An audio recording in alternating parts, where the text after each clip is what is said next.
What if the only reason you found the affair was because you thought your car had been broken into? Subscribe now to uncover the next shocking true story of betrayal caught by chance. The morning Jared noticed the car was unlocked, he didn't panic. That wasn't who he was. Jared Ward had built his adult life on systems, not emotions. Software engineer, habitual list maker, proud father, cautious husband, a man who measured everything in patterns, routines, and predictable outcomes. He stood in the garage of his two-story home in Newark, coffee in hand, staring at the slightly ajar door of his black 2019 Chevy Impala. The dome light inside blinked twice before fading. A minor thing. Maybe he forgot to lock it the night before. Maybe the sensor was acting up. But Jared didn't forget things. He put the coffee on the roof, opened the driver's side door, and did a quick scan. Nothing stolen. His charging cables, toll pass, old gym shoes, still there. He leaned across the console and popped open the glove box. Manual, napkins, backup USB, all untouched. Still, something itched at the back of his skull. He stepped back, circled the car. No scratches, no signs of forced entry. He checked the door logs. His garage system logged every open, close event. No anomaly. But the Dashcam system, he'd installed that himself. Top tier, full 360-degree capture, motion-triggered backup storage, cloud-synced redundancy. He didn't trust the cloud though. Not really, so he kept a physical hard drive unit in the trunk, hidden under a panel. He popped the trunk. The drive was still there. He stared at it for a long moment, then pulled it. Upstairs, Sophia was making breakfast for their son, Noah. The scent of toast and cut fruit filled the air. Jared paused in the doorway, holding the Dashcam unit in his hand like it was evidence from a crime scene.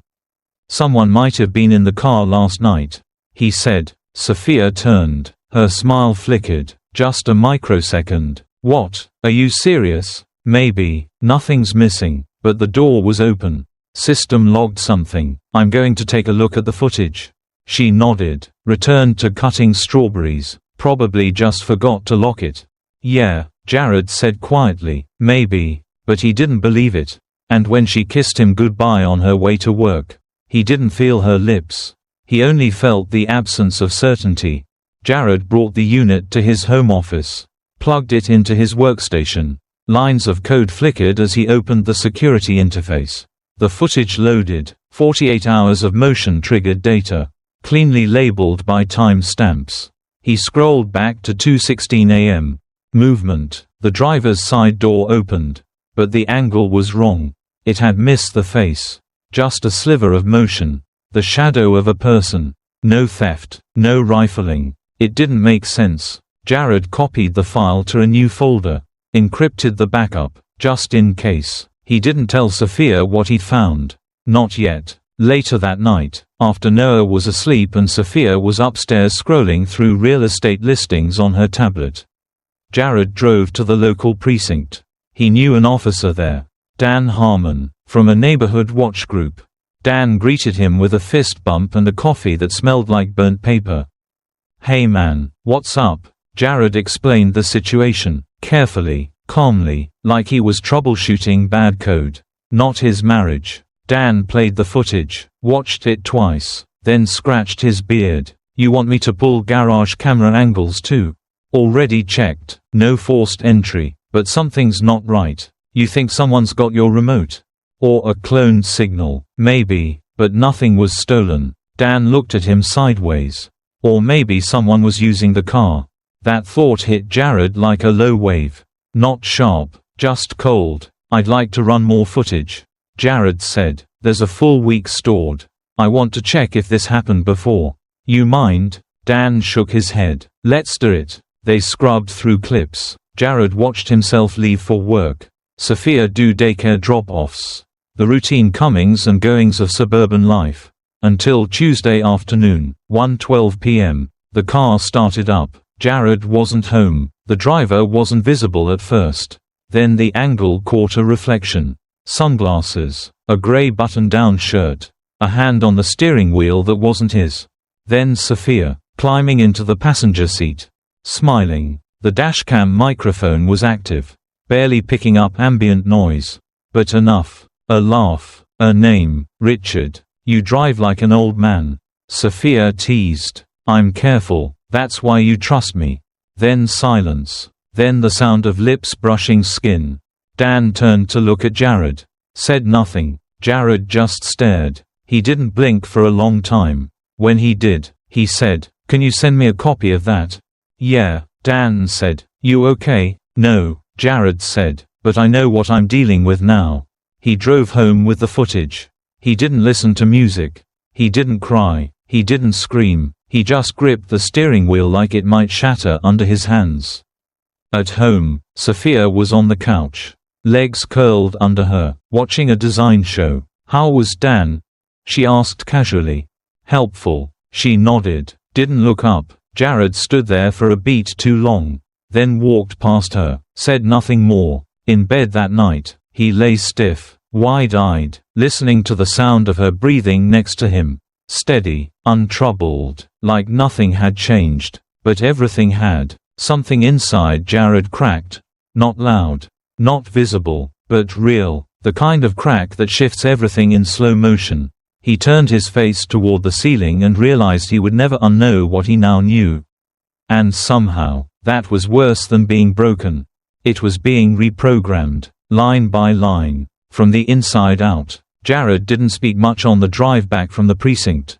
The flash drive felt heavier in his pocket than it should, not because of its physical weight, but because of what it now held, proof that his world was no longer intact. Dan had said very little after the footage played. The silence in that tiny office was thick, loaded with what neither of them wanted to acknowledge. Dan was a cop, sure, but more importantly, he was Jared's neighbor, a man who'd barbecued in Jared's backyard, who'd met Sophia, who'd watched their son grow up. And now Dan had seen something Jared couldn't unsee. The car ride home was filled with the soft thrum of the tires on asphalt and the occasional blink of a turn signal. No radio, no podcasts. Jared drove like he was handling a delicate machine, each turn methodical. Each stop a moment of pause. When he parked in the garage, he sat for a while with the engine off, staring at the dash. His mind kept looping back to the video, Richard's laugh, Sophia's smile, the way she brushed imaginary lint off Richard's sleeve like it was a ritual only they shared. Richard, of all people, he wasn't even particularly attractive. Silver hair, wiry build, always reeking of overconfidence. Jared remembered shaking his hand once at a company party. Richard had held onto Sophia's waist like he owned her. Back then, Jared told himself it was just how some people acted, clueless and handsy. He'd been wrong. Jared walked into the house quietly. Sophia's voice drifted in from the kitchen. She was on the phone. Probably with her mother, or a friend, or… He stood in the hallway, listening. No, he doesn't suspect a thing. It's just car stuff. You know how he gets. Her voice was light, playful. Jared felt a pressure in his chest like he'd been underwater too long. He stepped into the living room. Sophia turned, startled. "Oh, hey, didn't hear you come in." He forced a smile. "Yeah, quiet shoes." She chuckled, and he hated how real it sounded. "Everything okay?" she asked, sliding her phone into her back pocket. "Yeah, nothing major. Might have been a false trigger. Dan said the system's probably glitching." She nodded quickly, too quickly. "Well, good, I was worried for a second." Jared sat on the edge of the couch, watched her return to chopping vegetables like nothing had shifted, like she wasn't the subject of damning footage from the security system he'd installed to protect their family. He excused himself and went upstairs, closed the door to his office, plugged in the flash drive, pulled up the footage again. There it was, a Tuesday afternoon, 1:12 p.m., Jared at work, Noah at daycare, Sophia and Richard in his car. The way she laughed, the way she looked at Richard like he was the gravity in the room. Jared watched the clip 5 times. No new details emerged, just the steady reinforcement of the truth. He ran a hand through his hair, then pulled up Sophia's calendar. She had given him access months ago. claiming transparency. He now saw it as arrogance. There were gaps, long lunches, repeating weekly meetings marked with vague titles, check-in, or client review. He checked her text logs next. She'd grown smarter, no names. Just a number, but the frequency was undeniable. Between 10 a.m. and 5 p.m. Over 40 messages sent daily. Never before 8 a.m., never after 6 p.m. Contained, like a separate life. That night, Jared lay beside Sophia in bed, the glow of her phone screen painting her face. She smiled at something, a message, then turned the phone over when she felt his gaze. "Can't sleep?" she asked. "Just thinking." She nodded. "Try not to spiral. You overanalyze everything." His chest tightened. "Yeah, that's me." She kissed his cheek. "I love you, you know." Jared stared at the ceiling long after her breathing slowed into the rhythm of sleep. He wondered what part of her loved him. Was it the part that needed stability? The part that liked the quiet routines? Or was it guilt, habit? He began to replay conversations in his head. The time she said Richard was just old and harmless. The moment she insisted Jared park his car at the back of the driveway so she could save time. The late returns from team dinners. Signs he'd chalked up to exhaustion or overthinking. But now, they aligned like puzzle pieces he hadn't realized were on the table. He thought about confronting her, about screaming, about waking her up and forcing her to explain it all. But he didn't want an explanation. He wanted to understand the why. And he knew she couldn't give it to him. So instead, Jared started building a new file on his laptop. Not labeled affair, not evidence, just a folder called Clarity. Inside, he saved the video, the calendar screenshots, the text logs. He wasn't ready to use them yet. But he would be. And when he was, it wouldn't just be a confrontation. It would be a revelation. The next morning, Jared left for work 15 minutes earlier than usual. But not to beat traffic. He needed time. Time to think. Time to stop shaking. His hands gripped the steering wheel tighter than necessary. And his jaw ached from clenching. But on the surface, he was calm. That was the terrifying part. How composed he was becoming in the face of something he once believed would destroy him. At the electronics store, he paid cash. A small microphone, no bigger than a thumbnail, with long battery life and Bluetooth sync. Another one, with magnetic backing, designed to stick under a car seat. He said they were for a podcasting project. He installed the first one in Sophia's tote bag that evening. She was in the shower. The bag sat at the foot of the bed, gaping open like it had no secrets. Jared's hands moved fast, with quiet precision. The second mic went under the passenger seat of the car. She never drove, always used his. Always. Then he waited. By Thursday, he had 5 audio files. Muffled voices, static breaks, lunch orders, background chatter, but also laughter, intimate tones, nicknames, fragments of sentences that said more than whole paragraphs. Did he ask? Richard's voice. No. He's still in his little logic bubble.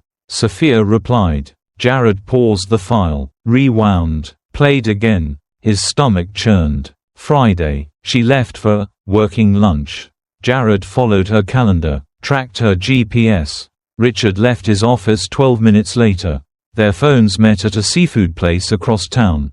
Jared stayed home, staring at their twin location dots like a man watching a betrayal unfold in real time.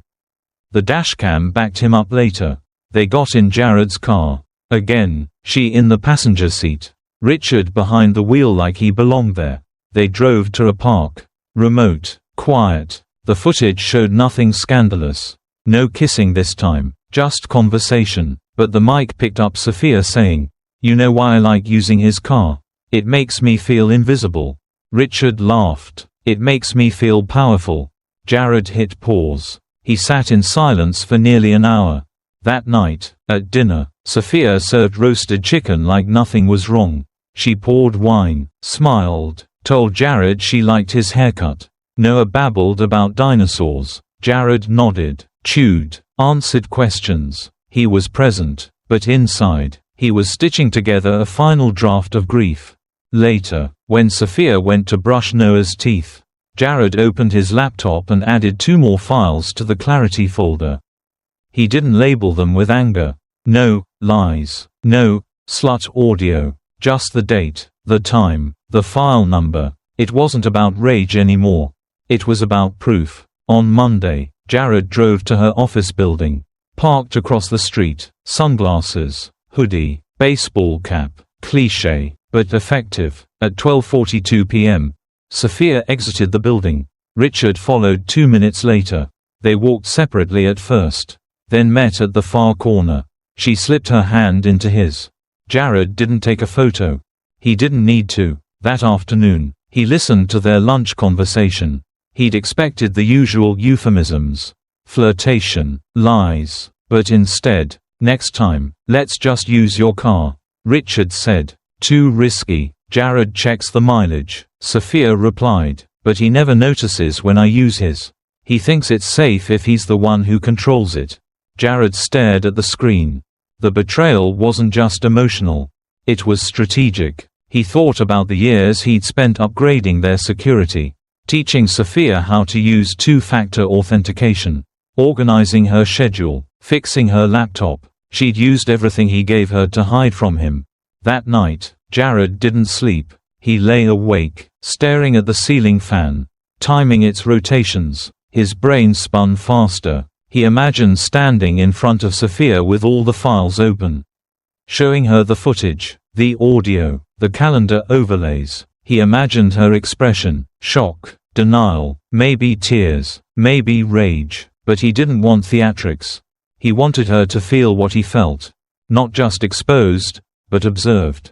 He wanted her to know he saw her, every version of her, the one who smiled at breakfast, and the one who whispered lies in parking lots. He started planning, not revenge, not violence, precision, a confrontation, timed like code, input, truth, output, collapse, and Jared would be the architect of both. The plan wasn't elegant, it wasn't refined, but it was real. Jared had watched the same pattern unfold 3 Mondays in a row. Sophia left her office around noon, circled the block, and met Richard in the company garage. A concrete box beneath a glass building. Public but quiet, shielded, perfect for secrets. He knew the timing to the minute. 12:38 p.m. Sophia would take the back elevator. Richard would take the stairs. They'd meet between rows D and E, always by the same white column, beside the same blue Mazda with the dented fender.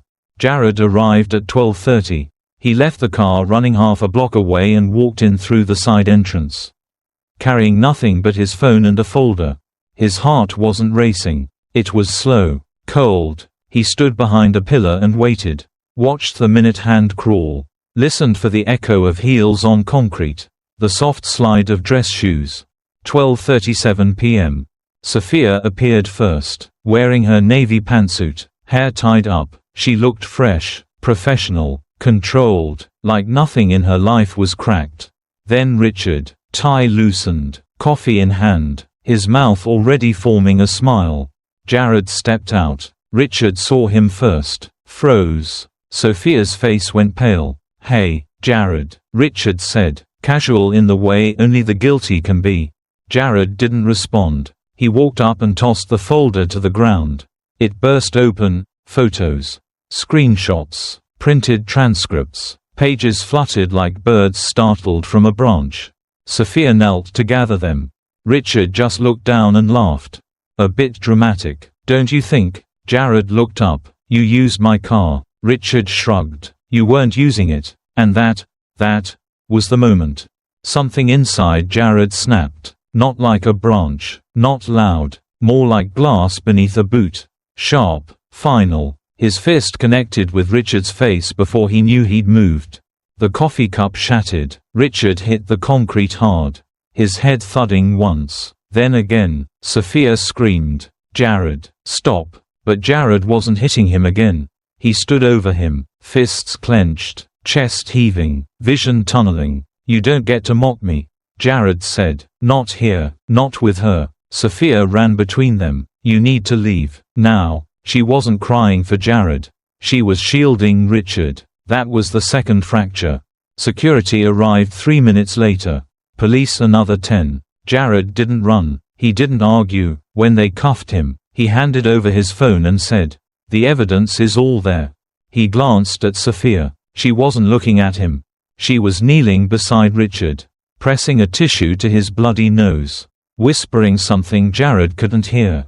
The ride in the squad car was quiet.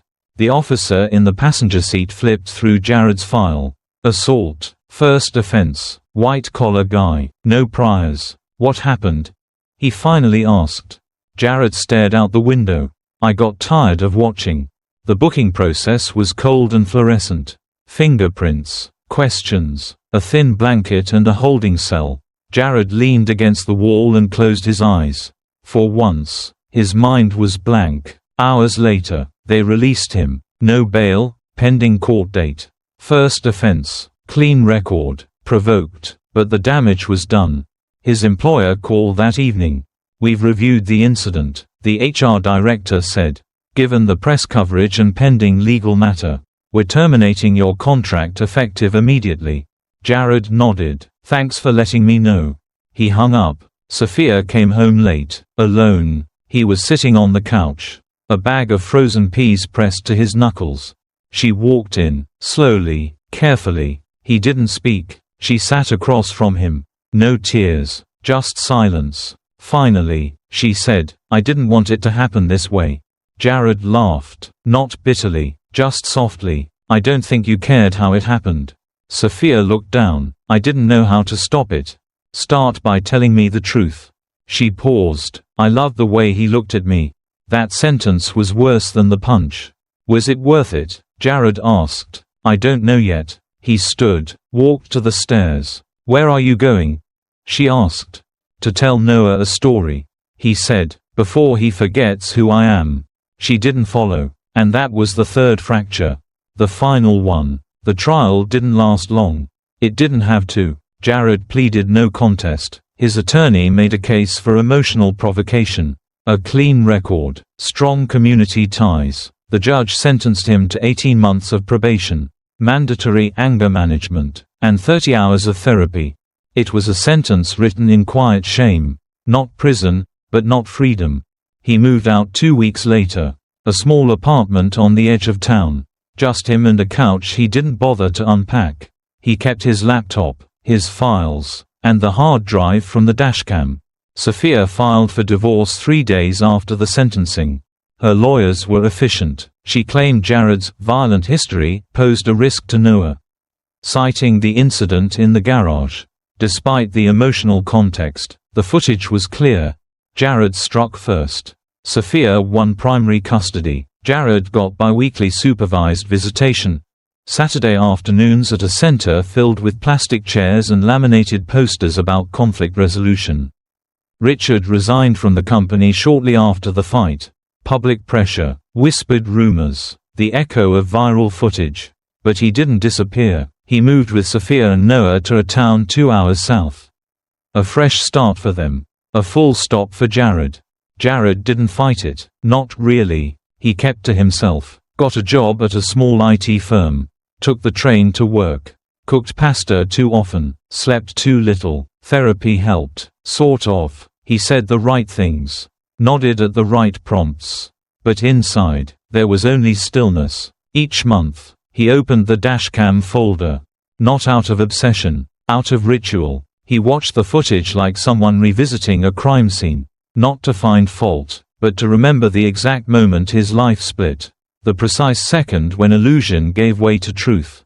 In one clip, Sophia leaned over from the passenger seat, laughing. Her hand touched Richard's thigh. Richard smirked, eyes on the road. Don't, she whispered, playful. Why not? He'll never check. Jared paused the video. Not from pain, from clarity. Some people destroyed marriages with secrets. Others, with surveillance. But sometimes, all it took was a steering wheel and a camera. Noah grew fast. Jared marked it by inches on the wall of a home Noah didn't live in. They saw each other under fluorescent lights, supervised by a counselor named Jamie who never smiled. Noah asked once, Why don't we live together anymore? Jared crouched down, looked into his son's eyes, and said, because grown-ups sometimes break things they can't fix. He didn't mention the videos. Didn't mention the man who now read Noah bedtime stories. Instead, he taught him chess, told him how to fix a bike chain, packed peanut butter crackers and apple slices. Each goodbye was a new bruise. Sophia sent a holiday card that winter. A photo of her, Richard, and Noah in matching sweaters. Jared didn't hang it up. But he didn't throw it away either. It sat in a drawer next to old keys and the ring Sophia once said she'd never take off. Jared stopped watching the footage after a year. He didn't need it anymore. The truth didn't fade. It calcified. He walked more, slept more, read books with long, slow plots. He even dated again, briefly. But every time, something in his chest whispered, don't forget. Not the betrayal, not the fury, but the lesson. Don't trust comfort. Don't confuse routine with loyalty. And never underestimate how quickly love can turn into camouflage. On the second anniversary of the punch, he stood by his car, staring at the dashcam. It was still there, still watching. He reached in, pulled the drive, and placed it in the trash. Then he walked away. Some people crash their marriages with a lie. Others just need a steering wheel and a camera. What if your husband's affair wasn't just a betrayal, but a sin that shattered your entire church? Subscribe now to hear Tina's story, a tale of forbidden love between her husband and the pastor's wife, and how it ended in tragedy, shame, and a prayer vigil no one will ever forget. The next case in our series is darker than anything you've heard before. Stay tuned.